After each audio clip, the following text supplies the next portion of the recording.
I take care of my brother as Alzheimer's. He's 64, and a young brother that was hit by a car, had open heart surgery. I take care of him. Well, it appears to me that you've dedicated your life to your family. And I'm still doing so. Okay, Jean Moniz. Good morning, Jean. Good morning. It's not Jean Moniz, it's Lorena. It's the car's registered in my sister's name, but I was the one that was driving. Oh, you were driving it? Yes. Okay. You have two speeding tickets in the school zone and one red light violation. Do you remember Yes. that? Yes. Is there anything you want to tell me about this? Yes, Judge, it's a very bad year. I lost my mom. I was juggling two hospitals, Butler Hospital. My brother, I take care of him. He has Alzheimer's, so I would go to Butler twice a day to go feed him. And then I would go to Rhode Island Hospital to see my brother in the in intensive care, because he was hit by a car. He was in intensive care for 3 weeks, so I kept juggling back and forth, so I didn't even realize that I was going fast at Butler.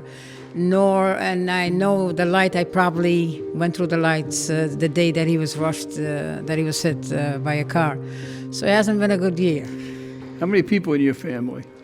We have four. I take care of my brother as Alzheimer's. He's 64, and a young brother that was hit by a car, had open heart surgery. I take care of him, and I have a sister also that helps me as much as she can. Everything you're telling me is you have a very close family unit. Yes, we do. Yeah. My mom was the matriarch, but she died 10 months ago, so. She was, what was, I beg your pardon? She was the matriarch. She held us together. She was the matriarch together. of the family. Yes. Oh, yeah. What do they say? One mother can take care of 10 kids, but sometimes 10 kids can't take care of one mother, right? And I took care of my mom for 7 years. But that wasn't the case in your family. No. What do? Do you work? No, my brother's caregiver. I take care of my brother. They wanted to put him in a nursing home, and I don't believe in that, so. So Hilda, your mother's name was Hilda, right? Yes. I think she would have been very proud of what you're doing here today. I tried. You know, how long was your mom sick for? She was for about a week. She had a massive stroke on Thursday. The following Thursday, she passed away. Without the left side, she was right side she was paralyzed. The left side, no, but she didn't talk, nothing. And I stayed with her at the hospital because I stayed with her all the time because she didn't speak English. So, and it was hard because her tears would roll down her face because she couldn't answer me, but she knew I was there. It's hard. What language does she speak? Portuguese. Yeah. Well, it appears to me that you've dedicated your life to your family. And I'm still doing so. Well, you know, I have a funny feeling that you learn that these good qualities that you possess come from your mom. Yes, not because she was my mom, but she brought us, tried to bring us well and to be good and not to talk about anyone and just do the best that you can in life, not to judge anyone especially. So your mom came here from Portugal? Yes, we came here 54 years ago. Oh, you as well? Yes. I came here, I was 9 years old. That's the American story, isn't it? Yes. In other words, I do some public speaking, a lot more than people know, but and when I do, I usually point out the fact, you know, that in this country, you know, when I ask people, I say, there are very few people who can trace their ancestors back to the United States. So unless you're Native American, right? All of our ancestors came from somewhere else. So we're all treated equal. Once we get here, we're all equal. I mean, I'm first generation.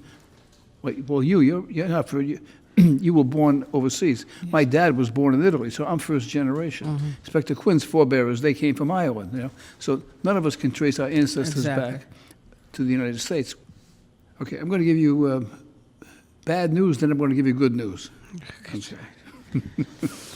What do you want to hear first? The bad news? It doesn't matter, Judge. Whatever you feel is right. All right.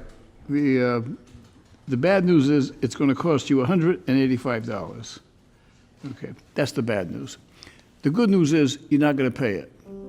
Thank you. I have many people from throughout the world who send in donations occasionally to me at the court, asking that I use those donations to help people I think need a break because of their contributions in life or because of their station in life. And you certainly qualify under that. Thank you so much. Now, I named these contributions, even though it's not a formal thing, but informally, I named these contributions the Philomena Fund.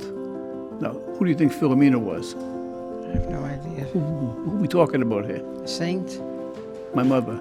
Oh, your mom. You're right, sorry. she was a saint. I was just going to say close Because there enough. is a Saint Philomena, yes. You're absolutely right, she was So a was saint. mine, yes. Saint Philomena. So I named these contributions after my mom, the Philomena Fund. So we're gonna pay the $185 from the Philomena Fund. Thank you so much, George. And if she were here right now and she was sitting here, she'd be nudging me, saying, you know, not only should you give her the $185, you should give her some money out of your pocket as well, right? And then she'd want to make you something to eat because she want to cook for you. That's the type of person she was, So just like and my that's the mom. type of person your mom was She as well, was. right? Now, usually I tell people that you have to give back. I don't know, even though if I have to tell you that you're I giving do back. more than I can afford, I give back. Yeah, you're giving back I give more than I can afford. already. Good luck to you, Gene. Thank you so much. Keep up your good work. Thank you very much, George. Good luck.